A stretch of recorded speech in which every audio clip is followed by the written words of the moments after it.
আসসালামু আলাইকুম প্রিয় বন্ধুরা। চোখ আল্লাহর দেওয়া একটি নিয়ামত। আর বলার চেষ্টা করছিলাম উত্তরবঙ্গের ক্ষুদে কন্টেন্ট ক্রিয়েটর ভাইরাল সাইমনের কথা। ভাইরাল সাইমনের চোখ দুটো ইতিমধ্যে 90% ড্যামেজ হয়ে গেছে।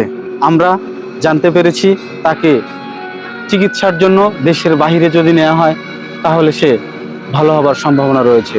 তবে এখানে প্রয়োজন রয়েছে বেশ অর্থ বলতে 15 লক্ষ টাকার মতো খরচ হবে, যেটা জানিয়েছেন। আমরা সবাই এই ক্ষুদে কন্টেন্ট ক্রিয়েটর, পৃথিবীর আলো থাকতে যার দু চোখ বন্ধ হয়ে যাবে আর কখনো দেখতে পারবে না, এমনটা যাতে না হয়।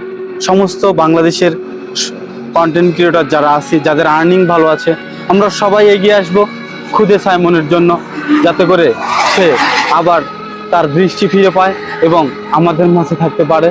পৃথিবীর আলো বাতাস যেভাবে সে উপভোগ করছে সেভাবেই যাতে উপভোগ করতে পারে। এটা তার বাবা মার আর্তনাদ। সেদিন ভিডিও দেখে অনেক খারাপ লেগেছিল। ক্ষুদে কন্টেন্ট ক্রিয়েটর ভাইরাল সাইমন তিনি বিল্লাল ভাইয়ের একটি লাইভে এসে বলেছিলেন, বিল্লাল চাচ্চু, একটি কথা বলতে চাই, আপনি ছাড়া আমার আর কেউ নেই। আপনি যদি আমার বাড়ি আসেন তাহলে আমি অনেক খুশি হব।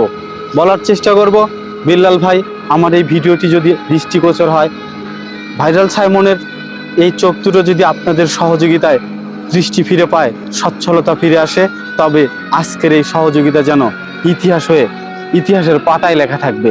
ভালো থাকবেন, সুস্থ থাকবেন, দেখা হবে নেক্সট ভিডিওতে।